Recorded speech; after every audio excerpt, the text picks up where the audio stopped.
Lovely students और मेरे lovely lovely students, I hope बहुत बढ़िया पढ़ाई कर रहे होगे तुम लोग। तो फटाफट से चैप्टर को, अच्छा इसके पहले के पार्ट्स देख के आना, क्योंकि आगे फिर वो टॉपिक यूज होते हैं, फिर तुम कंफ्यूज हो जाओगे। तो पहले के सभी पार्ट्स देख लेना ताकि तुम्हें कंसेप्ट पूरा क्लियर हो, फिर कंटिन्यू करते हैं। सो फर्स्ट है 30% ऑफ के इज 70। अब किसी चीज का 30% निकाला है, 30% निकाला है, किसका, के का 30% निकाला, उनको मिला 70। ठीक है, तो के कितना आ गया, के की वैल्यू क्या हो जाएगी, ये 70, 100 ऊपर चला जाएगा एंड 30 नीचे आ जाएगा। सो ये हो गया, 0 से 0 कैंसिल कर दो एंड ये आ जाएगा 700/3। चाहो तो पॉइंट में भी ला सकते हो, डेसिमल में ला सकते हो। ठीक है, अब जो भी आपके पास जैसे ये आया है, इसका अब तुम्हें 60% निकालना है। आगे पूछा है ना कि 60% ऑफ के कितना होगा, तो चलो भाई आपने क्या किया, भाई के मेरा है 700/3, इसका मुझे निकालना है 60%। तो चलो निकालना शुरू करते हैं। यहाँ से ये कैंसिल हो गया, यहाँ से ये कैंसिल हो गया, तो 7 2 14, 140 आ गया है ना। तो हम इस तरीके से कर लेंगे। अब ये तो है ही तुम्हारा बेसिक तरीका करने का, लेकिन इसी में ही अगर मैं तुम्हें कोई ट्रिक बता दूं तो, जैसे यहाँ पे मुझे दे रखा था 30% कितना है, 30% 70 है ना। अब उसी के का मुझसे 60% पूछा है, तो अगर किसी वैल्यू का 30% 70 है तो उसी वैल्यू का 60% क्या होगा, डबल। रिमेंबर हमने ये किया था, किसी चीज का 10% अगर ये 20% पे जाना है तो इंटू 2 कर दो, सिंपल। सो यहां से भी 30 से 60 पे आ रहे हैं, इंटू 2 कर दो, डबल कर दो, तो 70 का डबल 140। यही कैलकुलेशन में देखा था, पर हमें कैलकुलेशन करने की जरूरत ही नहीं। 60% कितना हो गया, 140। अब उसी का ही 90%, तो 30% मुझे पता है, 90% पे जाना है, इंटू 3। सो 70 इंटू 3, 7 3 21। सो ये हमारा हो जाएगा 210। ठीक है, एंड सिमिलरली उसी वैल्यू का 120%, तो 30% से 120% पे कैसे आएंगे, इंटू 4 करके, तो 70 इंटू 4 कर दो, 7 4 28, साथ में 0, सो ये आ गया 280। ठीक है, समझ में आया, क्लियर हुआ, ये इजी था, कोई कैलकुलेशन करने की जरूरत ही नहीं, के की वैल्यू निकालने की जरूरत ही नहीं। ठीक है, अब नेक्स्ट पार्ट देखो, 100% ऑफ m इज 215। किसी भी नंबर का 100% क्या होता है, वही नंबर, मतलब वो नंबर 215 ही है। ये जो m है ये 215, ये पहली चीज। अब उसका 10% क्या होगा, हमें पता है, अगर 100% से 10% पे जाना है तो डिवाइडेड बाय 10 कर दो, डिवाइडेड बाय 10 कर दो। सो इसको अगर मैं डिवाइड करूंगी 10 से तो ये आ जाएगा 21.5। अब 1% चाहिए मुझे। अच्छा ये बड़ा इंटरेस्टिंग है, किसी भी फ्रैक्शन का या किसी भी परसेंटेज का, जैसे अगर हमें यहाँ पे दे रखा है, मान लो 10% दिया होता कि 10% है 21.5 और मुझे 1% निकालना है, तो 21.5/10 कर देती मैं। दोबारा से समझो, अगर हमें दे रखा है कि किसी की 60% जो है वो 100 है, किसी भी नंबर का 60% 100 है, तो उसका 1% कितना होगा, 100 डिवाइडेड बाय 60। ठीक है, ये बड़ा बेसिक सा है। क्या बेसिक मैथ्स है इसमें, जैसे अगर मैं कहूं कि 100 रुपए के 10 पेन्स खरीदे मैंने, 100 रुपीज के 10 पेन्स खरीदे मैंने, तो बताओ कि एक पेन कितने का आया होगा। अगर हम चलो इसको ऐसे लिखते हैं, 10 पेन्स 100 रुपीज के हैं, 10 पेन 100 रुपीज के हैं, तो एक पेन कितने का होगा भाई। अगर 10 पेन 100 रुपए के खरीदे आपने, तो एक पेन की वैल्यू क्या होगी, 100/10, मतलब 10 रुपए का एक पेन है, तभी तो आपके 10 पेन 100 रुपए के पड़े। यहाँ पे भी सेम चीज, 60% 100 है, 1% के लिए 100 डिवाइडेड बाय 60। सो 10% अगर 21.5 है तो उसका 1% दिस डिवाइडेड बाय दिस, 1% निकाल लोगे, फिर तो मल्टीप्लाई करके जितना मर्जी परसेंटेज निकालते रहो। चलो, सो यहाँ पे 1% निकालना है। अब नंबर हमें पता है, यहाँ पे 100% अगर ये है तो 1% क्या होगा, 215/100। ठीक है, और अपॉन में 100 करेंगे तो क्या होगा, 2.5 2.15। सो ये आ गया 2.15। अब 6% ऑफ m, अब m का 6%, कोई परसेंटेज निकालने की जरूरत नहीं है। 1% अगर 2.15 है तो 6% क्या होगा, 2.15 इंटू में 6। अब इससे ऐसे समझो, जब ज्यादा क्वांटिटी दे रखी है, ज्यादा से कम पे आ रहे, छोटी क्लासेस में बहुत क्वेश्चंस करे हैं ऐसे हमने, ज्यादा से कम पे आ रहे कि भैया 10 चीजें इतने की है, एक चीज बताओ कितने की होगी, तो टोटल डिवाइडेड बाय नंबर है ना। जब आपको एक का बता रखा है कि एक पेन 5 रुपए का है तो 10 पेन कितने के होंगे, 10 इंटू 5 कर देंगे। ठीक है, यहाँ पे भी ये किया कि 1% अगर इतना है तो 6% क्या होगा, मल्टीप्लाई कर दो। 6 5 जा 30, 6 1 जा 6, 7 8 9 एंड 6 2 जा 12 और 2 डिजिट पहले डेसिमल, सो ये आ जाएगा 12.9। ठीक है, समझ में आया, कंसेप्ट समझ में आ रहे हैं। नंबर चाहे कुछ भी हो, वैल्यू चाहे कुछ भी हो, ये जो कंसेप्ट है यहाँ पे ये समझने जरूरी है। ठीक है, चलो थर्ड पार्ट देखते हैं। थर्ड पार्ट है 90% ऑफ n is 270। सो 90% 270 है, उसका 9% क्या होगा, तो 90 से 9 में आने के लिए डिवाइडेड बाय 10 किया है। सो 90% से 9% पे जाने में इसको डिवाइडेड बाय 10 कर दो, कितना हो जाएगा 27। सो अगर 90% 270 है तो 9% 27 होगा। और 18%, अब अगर मेरे पास 9% है, 9 2 जा 18 होता है तो इसका भी डबल कर दो। 27 का अगर हम डबल करेंगे तो ये आ जाएगा 54। अब पूछा है 100% ऑफ n इज, 100% कितना होगा, तो 100% पे कैसे जाएं, ना तो 90 का कोई है, ये कर सकते हो 90 प्लस 10%, बट मेरे पास 10% भी नहीं है। उसके अलावा डायरेक्ट क्या हो सकता है, तो हम क्या करेंगे, सिंपल, हमें 100% निकालना है, 1% निकालना तो बहुत आसान है।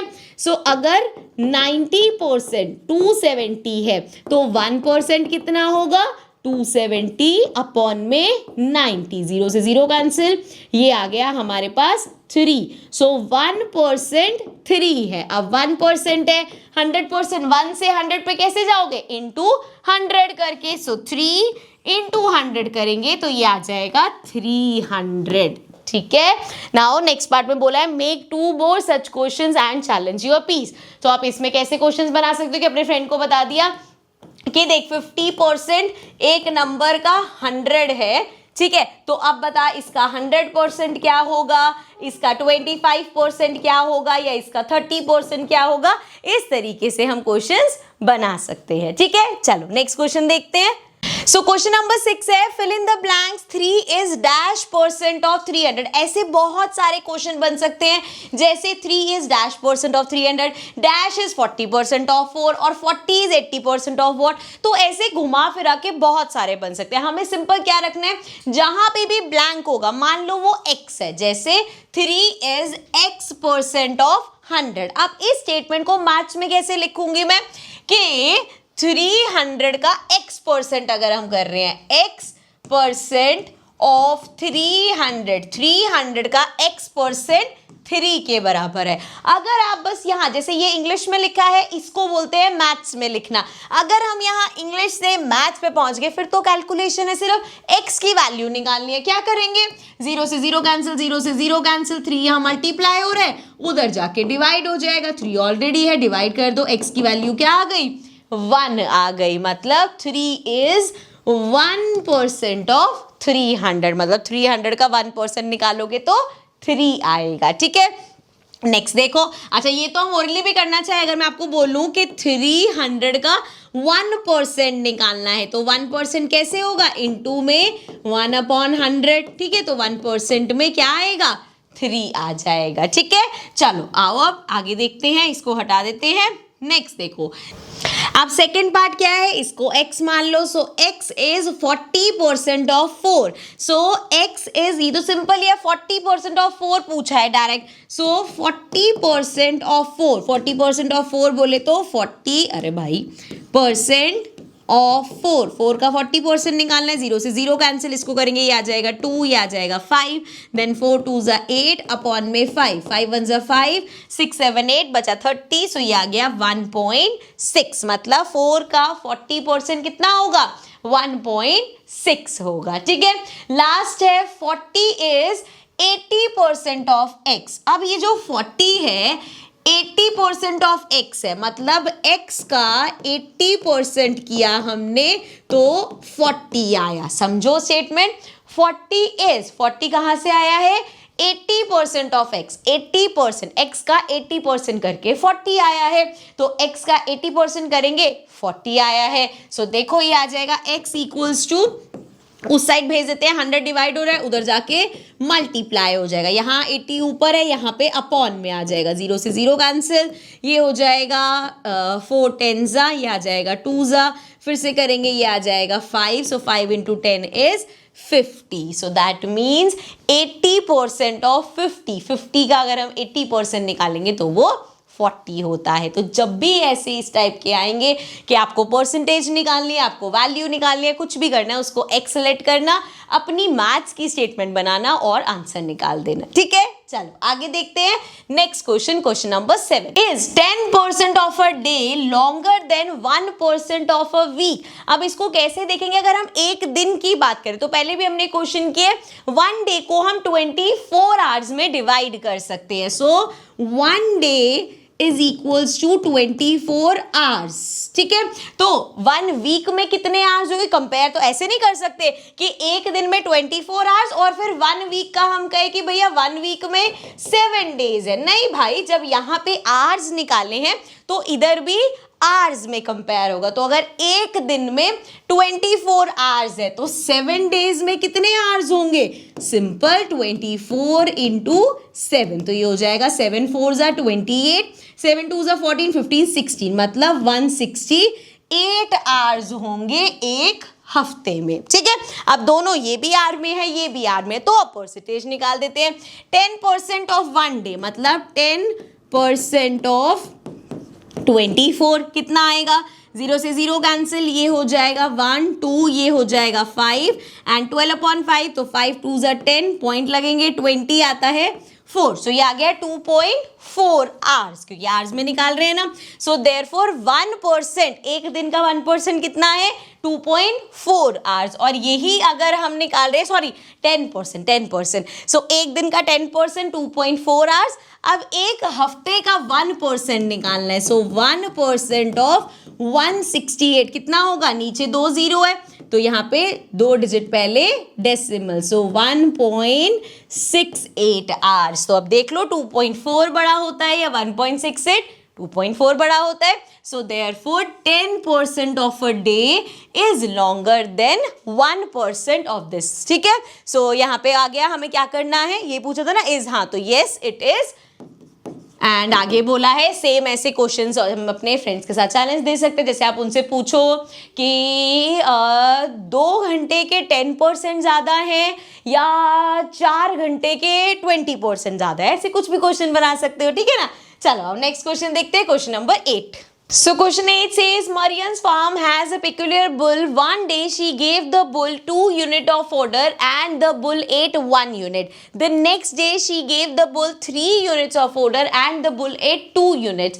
A day after she gave 4, मतलब हो क्या रहा है, पहले दिन में उसने कितना दिया, कहाँ गया भाई, कहाँ से स्टार्ट किया, 2 यूनिट दिया, इस 2 यूनिट में से उसने 1 यूनिट खाया। अगले दिन फिर उसने क्या किया कि भैया इसको 3 यूनिट दे दो, 3 यूनिट में से उसने 2 यूनिट खाया, फिर अगले दिन उसको 4 दिया, उसमें से उसने 3 खाया, एंड ऐसे करते करते this continued and the 99th day she gave 100 units. So 99 day पे आते आते जब उसने 100 यूनिट दिए तो उसमें से उसने बुल ने कितने खाए, 99 खा लिए। Now represent this quantity as percentages and this task can be, अच्छा ये तो बाद में टास्क डिस्ट्रीब्यूशन बाद में, हमें इस चीज को परसेंटेज में बताना है कि पहले दिन उसने कितना परसेंट खाना खाया जितना दिया गया था उसका, दूसरे दिन कितना परसेंट खाया, तीसरे दिन कितना खाया एंड सो ऑन। सो अगर डे 1 पे देखे तो भैया उसको मिले कितने थे, 2, खाए कितने, 1, इसका फ्रैक्शन आ गया, परसेंटेज में कन्वर्ट कर दो, मतलब जितना मिला था उसका आधा खाया, तो देयरफॉर 50% खाया। सिमिलरली फिर उसको मिले 3, उसमें से उसने 2 खा लिए, तो इसका परसेंटेज निकाल दो। इसका परसेंटेज क्या आएगा? 3 से अगर हम इसको कैंसिल करने की कोशिश करें, करने की जगह ऐसे कर लेते हैं, 2 1 ज़ा 2, ये आ गया जी 200 अपॉन में 3। अब करते हैं, सो 6 3 ज़ा 18, सो यहाँ पे आया 18 19 20 बचा, फिर से 6, तो ये ऐसे 6 6 चलता रहेगा। सो देयरफॉर 66.66% खाया। अब नेक्स्ट डे उसको 4 मिले, उसमें से उसने 3 खाए, तो फिर से इंटू 100 कर देंगे परसेंटेज के लिए। सो ये हमारे पास आ जाएगा 25 एंड 25 इंटू 3 75, मतलब जब 4 मिले उसमें से उसने 3 खाया, तो मतलब 75% खाया। एंड लास्ट जो हमारा था उसमें उसको 100 मिले थे, उसने 99 खा लिए। सो दैट मीन्स कितना परसेंट खा लिया?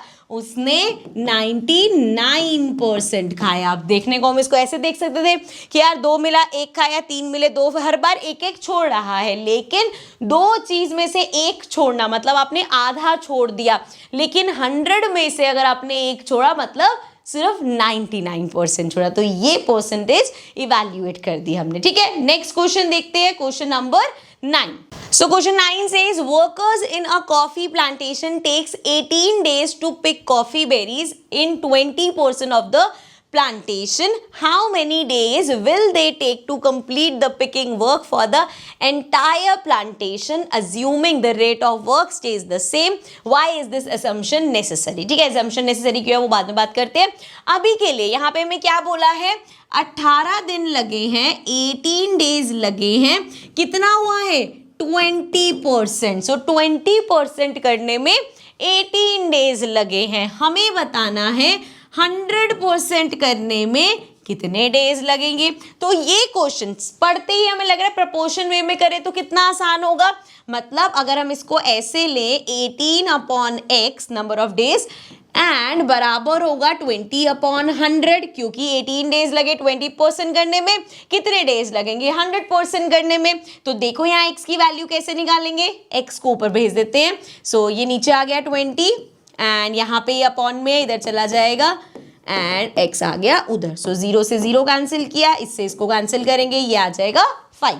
सो 18 5 ज़ा 90। सो x की वैल्यू आ गई 90, देयरफॉर 90 डेज लगेंगे पूरा 100% काम करने में। ठीक है, अब यहाँ पे अजम्पशन क्या थी? उन्होंने बोला था कि एज्यूम करो कि the rate of work stage the same. Rate of work मतलब जितनी धीरे काम हो रहा है, जितनी फास्ट काम हो रहा है वो सेम। क्योंकि देखो ना, अगर एक काम को मान लो आज मैंने 1 चैप्टर करे तो मैं कैलकुलेट करूंगी यार 1 दिन में 1 चैप्टर, मतलब 2 दिन में 2 चैप्टर, 4 दिन में 4 चैप्टर और 10 दिन में मेरे 10 चैप्टर हो जाएंगे। लेकिन अगले ही दिन मैंने 1 दिन में 2 चैप्टर कर दिए या उससे अगले दिन 1 भी चैप्टर नहीं हुआ, तो जब रेट ऑफ वर्क चेंज होगा तो ऑब्वियसली हमारे आंसर्स वैरी करेंगे। लेकिन रेट ऑफ वर्क सेम रहेगा कि भैया आज 1 चैप्टर कह रहा है, कल भी 1 चैप्टर होगा, परसों भी 1 चैप्टर होगा, उसके अगले दिन भी 1 चैप्टर होगा। तो जब हम ऐसे कर रहे हैं, रोज रेट ऑफ वर्क सेम रख रहे हैं, तो परसेंटेज से निकालना आसान हो जाता है। ठीक है, चलो नेक्स्ट देखते हैं आगे क्या है। Question number 10.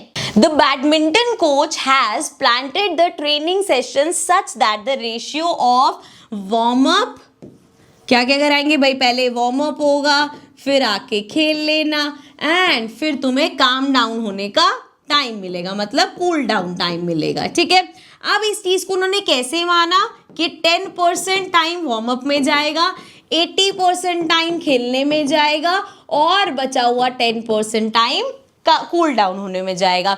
Now if he wants to conduct a training of 90 minutes, अब ये पूरा काम उसको कितने में करना है? 90 मिनट्स का उसने सेशन रखा है। ठीक है, तो अब हमें बताना है how long should each activity be done. अब इस 90 में से 10% टाइम क्या करना है? काम, मतलब वार्म अप करना है। तो 90 का 10% ओरली निकाल सकते हैं। वैसे तो 90 का 10% क्या होगा? 90 का 10% 9 होगा। जब भी हमें 10% निकालना होता है हम 1 0 कम कर देते हैं। सो ये हमारा हो गया 9। सो मतलब 9 मिनट्स का क्या करना पड़ेगा? Warm up. और सेम 10% कितना है? कूल डाउन का टाइम है, तो 9 मिनट्स ही कूल डाउन करेंगे। तो अब इस एक तरीका तो ये है कि टोटल 90 मिनट्स है, इसमें से 9 मिनट ये 9 मिनट ये 18 मिनट माइनस कर दो, कितना आ जाएगा हमारे पास 72 मिनट्स, मतलब प्ले टाइम हो गया 72 मिनट्स। एक ये तरीका है, एक हम रखेंगे कि भैया 90 मिनट्स का ही 80% निकाल लो। तो इसका जब 80% निकालेंगे तो ये क्या हो जाएगा 9 8 जा 72, तो ये आ जाएगा 72 मिनट्स। ठीक है, सो अगर 90 मिनट्स का एक सेशन है तो उसमें से पहले 9 मिनट वार्म अप रहेगा, फिर 72 मिनट्स खेलेंगे और फिर लास्ट के 9 मिनट फिर से कूल डाउन टाइम मिलेगा। ठीक है, क्लियर है। चलो नेक्स्ट क्वेश्चन देखते हैं, question number 11। An estimate 90% of the world population lives in the northern hemisphere. So हमारी जितनी टोटल पॉपुलेशन है उसमें से 90% पॉपुलेशन कहाँ रहती है, नॉर्दर्न हेमिस्फेयर में। Find the approximate number of people living in the northern hemisphere based on the years world wide population. तो हमारी वर्ल्ड वाइड पॉपुलेशन कितनी है, हमारी टोटल पॉपुलेशन है 8.27 बिलियन, इतनी पॉपुलेशन है। ठीक है, अब इसमें से 90% क्या है, नॉर्दर्न हेमिस्फेयर पे रहते। तो अगर मुझे इसका 90% निकालना है तो 8.27 का अगर हमें 90%, ऑल्सो हमें एक चीज पता होनी चाहिए कि 90%, जैसे इसको इजी करना है मुझे, तो 90% क्या होता है 0.9 होता है। तो अगर मुझे ये ऐसे कट कुट नहीं करना, सो मैं सिंपली इसको क्या कर सकती हूँ, मल्टीप्लाइड बाय 0.9, ताकि हमारी कैलकुलेशन इजी हो जाए। अब देखो 827, अभी डेसिमल नहीं ले रही मैं, मल्टीप्लाई कर रही हूँ 9 से, जो भी आंसर आएगा 1 2 3 डिजिट पहले डेसिमल लगा देंगे। सो देखो 9 into 7 is 63, 9 into 2 is 18, 19 20 21 22 24, सो ये आ गया 24 एंड ये आ जाएगा 9 8 जा 72 73 74, सो हमारे पास आ गया 7443 और 3 डिजिट पहले डेसिमल। सो इतने बिलियन लोग जो हैं वो कहाँ रहते हैं, नॉर्दर्न हेमिस्फेयर पे। ठीक है, समझ में आया, क्लियर है। चलें फिर देखो, हमने यहाँ पे बिलियन, ये नहीं कि बैठ के पूरे जीरोस लगाने बैठ जाना, इतना लंबा करने की जरूरत नहीं है। क्वेश्चन नंबर 11 हो गया, लास्ट देखते हैं क्वेश्चन नंबर 12। क्वेश्चन 12 है, a recipe for the dish halwa for 4 people has the following ingredients in the given proportion. Rava 40%, sugar 40% and घी 20%। ये परसेंटेज दे रखे कि जब आप हलवा बना रहे हो, जितना भी हलवा बना रहे हो उसमें 20% कितना क्या होना चाहिए, घी होना चाहिए, 40% रवा होना चाहिए एंड 40% शुगर होनी चाहिए। ये प्रपोर्शन है उसका। Now if you want to make halwa for 8 people, अगर आपको 8 जनों के लिए बनाना है, व्हाट इज द प्रपोर्शन। तो बहुत बच्चे ने यहाँ गड़बड़ कर देंगे कि 4 जनों के लिए अगर इतना है तो 8 जनों के लिए डबल कर दो, 40% का 40%, 40 + 40 80% रवा कर दो, 80% शुगर कर दो और 40% घी कर दो। पहली बात तो ये परसेंटेज का सेंस ही नहीं बन रहा, मिलके 100% क्वांटिटी होएगी नहीं। जब भी हमें, चाहे वो 4 जनों का बनाओ, चाहे 8 का बनाओ, चाहे 10 का बनाओ, चाहे 50 का बनाओ, क्या चेंज होगा, प्रपोर्शन तो सेम ही रहेगा। इस चीज को ऐसे समझो कि मान लो आप 4 कटोरी, ठीक है, 4 बॉल हम बना रहे हैं, उसके क्या बोलते हैं, हलवे के। ठीक है, 4 बॉल, 4 कटोरी हलवा बना रहे हो आप। तो इसमें से 4 बॉल में उन्होंने बोला कि भैया आप देख 2 बॉल तो तू रवा डाल लियो, ठीक है, 2 बॉल रवा का डाल ले और सिंपल रख दो, 2 बॉल ही शुगर डाल दो। ठीक है, ये डाल दे। ठीक है, अभी के लिए बस समझा रही हूं मैं। सो यहाँ पे अब अगर यही आप 8 बॉल बनाओगे, अगर इसी के ये 8 बॉल बनाओगे तो सिंपल है, ये क्या करोगे, 2 की जगह 4 बॉल शुगर और 4 बॉल रवा, ये कर दोगे, क्योंकि यहाँ पे हम क्वांटिटीज की बात कर रहे हैं। यही चीज अगर मैं बोलूँ कि यार देख 4 कटोरी बनाने के लिए ना मैंने 50% रवा डाला और 50%